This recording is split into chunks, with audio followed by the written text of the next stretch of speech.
Here's how to add money or recharge your Google Voice number. Now, if you're on an Android phone or even an iPhone or a computer, it's easy. You can just navigate to a web browser, or of course, you can use the Google Voice app.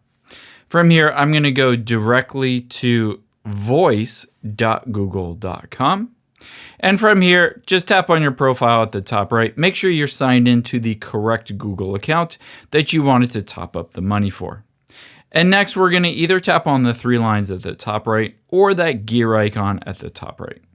From here, scroll down, and you can see towards the bottom is payments. All you need to do is turn on auto recharge when the balance falls below 2 USD, and you can switch to notify me via email.